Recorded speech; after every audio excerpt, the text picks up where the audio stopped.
પ્રધાનમંત્રી નરેન્દ્ર મોદી ગાંધીનગર પહોંચ્યા છે। થોડીક જ વારમાં મેટ્રો ફેઝ 2 નું લોકાર્પણ પ્રધાનમંત્રીના હસ્તે થશે। ગાંધીનગરના થોડીક જ વારમાં એ દ્રશ્યો પણ અમે આપને બતાવીશું કે જ્યાં મેટ્રો ફેઝ 2 નું લોકાર્પણ પ્રધાનમંત્રી નરેન્દ્ર મોદીના હસ્તે।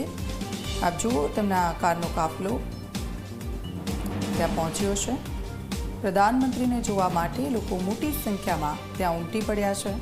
ગાંધીનગર ખાતેના આ દ્રશ્યો મેં આપને બતાવી રહ્યા છે અને હવે સીધા જ મેટ્રો ફેઝ 2 તેનું લોકાર્પણ કરશે। ગાંધીનગર વાસીઓ માટે આ લાભદાયી રહેશે મેટ્રો ફેઝ 2, કારણ કે સીધી સચિવાલય સુધી જશે અને આ સીધા દ્રશ્યો પીએમ મોદી ગાંધીનગર ખાતે પહોંચ્યા છે। થોડીક જ વારમાં એ દ્રશ્યો પણ બતાવીશું કે તેઓ મેટ્રો ફેઝ 2નું લોકાર્પણ કરશે।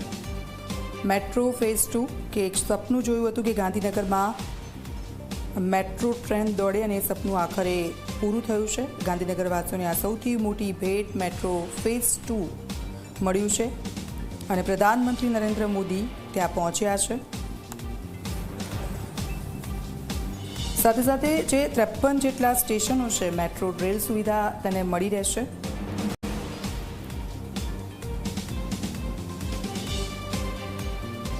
Metro phase 2 Mahatma Mandir route રહેશે અને ત્યાંથી ગાંધીનગર પહોંચી શકાશે, સચિવાલય સુધી જશે। ઘણા બધા સ્ટેશનો છે તેને આવરી લેવામાં આવશે અને લોકોને પણ એક રાહત થશે, કારણ કે તે લોકોએ હવે સચિવાલય સુધી જવું હશે તો સીધા જ મેટ્રોમાં બેસીને સચિવાલય સુધી પહોંચી શકશે। એટલે આ એક મોટી ભેટ છે ગાંધીનગરના લોકો માટેની। પ્રધાનમંત્રી નરેન્દ્ર મોદીએ સપનું જોયું હતું ને આખરે તેમનું આ સપનું પૂરું થયું છે અને થોડીક જ વારમાં એ જગ્યા પર પહોંચશે। મેટ્રો ફેઝ 2નું લોકાર્પણ પ્રધાનમંત્રીના હસ્તે। સીધા જઈશું મારા સંવાદદાતા હિતલ ત્યાંથી અમારી સાથે લાઈવ જોડાઈ ગયા છે। હિતલ, પ્રધાનમંત્રીએ સપનું જોયું હતું ને આખરે સપનું પૂરું થયું છે। ગાંધીનગરમાં પ્રધાનમંત્રી પહોંચ્યા છે મેટ્રો ફેઝ 2 અને તેનું લોકાર્પણ તેમના હસ્તે। જી ચોક્કસ એવું કહીશ કેમેરામેન, અત્યારે પ્રધાનમંત્રી મહાત્મા મંદિર મેટ્રો સ્ટેશન છે એની ઉપર નિરીક્ષણ કરવા ગયા છે। સ્વાભાવિક છે કે આ દ્રશ્યો છે એ દ્રશ્યો તમને ક્યાંક પ્રધાનમંત્રી અંદર ગયા છે અને એ દેખાઈ રહ્યા છે। હું કેમેરામેનને કહીશ કે અહીંયા જે કાર્યક્રમો ચાલે છે એ કાર્યક્રમો એક તરફ પ્રધાનમંત્રી અંદર છે અને પ્રધાનમંત્રી અંદર હોવાના કારણે એમની સાથે ઉચ્ચ અધિકારીઓ છે ત્યાં જે પ્રકારની બનાવવામાં આવ્યું છે તેને પણ પ્રધાનમંત્રી જોશે અને તેમની સાથે મુલાકાત કરશે, એ પ્રકારની અત્યારે માહિતી સામે આવી રહી છે। સ્વાભાવિક છે કે આ મેટ્રો સ્ટેશન છે વિશેષ એટલા માટે છે કે અહીંથી સીધી જ એક વોકવે બનાવવામાં આવ્યો છે જે ગાંધીનગર રેલવે સ્ટેશનને જોડતો છે, એટલે કે મેટ્રોમાંથી ઉતરીને મુસાફર સીધો જ ગાંધીનગર રેલવે સ્ટેશન જઈ શકે એ પ્રકારનો વોકવે પણ અહીંયા બનાવવામાં આવ્યો છે, એ પ્રકારની સુવિધા છે। સ્વાભાવિક છે કે ફેઝ 2નું લોકાર્પણ પ્રધાનમંત્રી દ્વારા કરી દેવામાં આવ્યું છે અને આ ફેઝ 2 પૂરો થતાં પ્રધાનમંત્રીનું જે સપનું હતું એ સપનું પૂર્ણ થયું છે એવું ચોક્કસ કહી શકાય। આ પ્રકારના સીધા દ્રશ્યો અત્યારે અહીંયા છે અને જે પ્રકારે ફેઝ 2નું કામ થયું છે એ ફેઝ 2માં કામની વાત કરીએ અને જે ખાસ કરીને સીધી રીતે જોવા જઈએ તો આ ફેઝમાં મહત્ત્વની જે કામગીરી છે એ કામગીરી એટલા માટે કહી શકાય કે પ્રધાનમંત્રી ફેઝ 2નું લોકાર્પણ કરી લીધું છે અને આ લોકાર્પણમાં ફેઝ 2માં 28.2 કિલોમીટરનો રૂટ છે અને કુલ હવે 22 સ્ટેશન બની ગયા છે। તેની લંબાઈની વાત કરીએ તો 28.2 કિમી જેટલી લંબાઈ છે, 22 રેલવે સ્ટેશન છે અને અત્યાર સુધી કુલ જે પ્રકારે મેટ્રો સ્ટેશનમાં 68 કિલોમીટરનો રસ્તો એનાથી સીધો નિર્માણ થયો છે અને જેનાથી સીધું જોડાશે, એટલે ગાંધીનગર અમદાવાદ વચ્ચે મેટ્રો સ્ટેશન છે એ હવે મહાત્મા મંદિર સુધી સીધી રીતે જોડી શકાશે એવું ચોક્કસ કહી શકાય। એટલા માટે જે સ્ટેશનો અહીંયા બનાવી દેવામાં આવ્યા છે એ સ્ટેશનો તમામ વસ્તુઓ આવતીકાલથી મહાત્મા મંદિર સુધી મેટ્રો આવતી દોડતી થશે। આજે પ્રધાનમંત્રીએ તેનું લોકાર્પણ કર્યું છે અને લોકાર્પણ બાદ સીધી રીતે આ ફેઝ 2નું કામની પૂર્ણાહુતિ છે। સ્વાભાવિક છે કે પ્રધાનમંત્રીએ એક સપનું જોયું હતું એ સપના અંતર્ગત સીધી રીતે ફેઝ 2નું કામ થાય અને મહાત્મા મંદિર, કારણ કે વાઇબ્રન્ટ ગુજરાતથી માંડીને અનેક કામગીરીઓ છે એ કામગીરી અંતર્ગત થતું હોય છે, એટલા માટે આ કામગીરી છે એ પૂર્ણ કરવામાં આવી છે એવું ચોક્કસ નિધિ કહી શકાય। બિલકુલથી હિતલ, લોકો માટે આ સુવિધા ઊભી કરવામાં આવી છે, ગાંધીનગરના લોકોને કેટલી રાહત થશે આનાથી?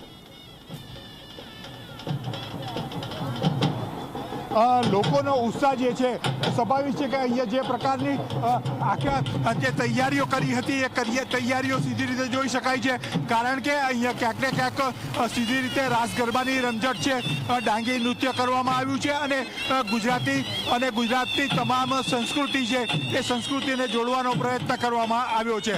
એટલે પ્રધાનમંત્રીના આ જે સ્વાગત છે, પ્રધાનમંત્રી ગાંધીનગર આવ્યા છે, લાંબા સમય પછી ગાંધીનગર આવ્યા છે અને એમાં પણ વિકાસ કામ આપવા આવ્યા છે, ત્યારે ગાંધીનગરોમાં અનોખો ઉત્સાહ છે અને એ ઉત્સાહ અત્યારે સ્પષ્ટ રીતે જોઈ શકાય છે.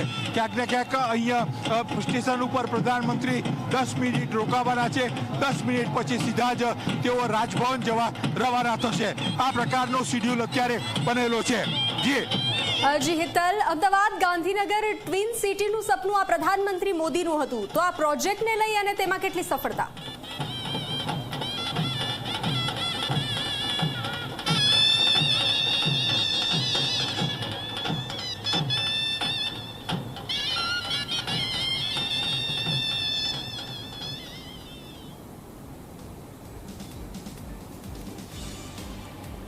તો પ્રધાનમંત્રી નરેન્દ્ર મોદી ગાંધીનગર ખાતે પહોંચ્યા છે, મેટ્રો ફેઝ 2નું લોકાર્પણ કર્યું છે. લોકોમાં એટલો ઉત્સાહ છે કારણ કે લોકોને ખૂબ જ રાહત મળવાની છે. સાથે સાથે એક એ વાત પણ કરીએ કે પ્રધાનમંત્રીનું આ સપનું હતું, પ્રધાનમંત્રીનું સપનું આખરે પૂરું થયું છે, કારણ કે આપણે સપના જોઈએ છે પરંતુ આપણી સામે તે હકીકત બનતા ખૂબ ઓછા લોકો જોઈ શકે છે.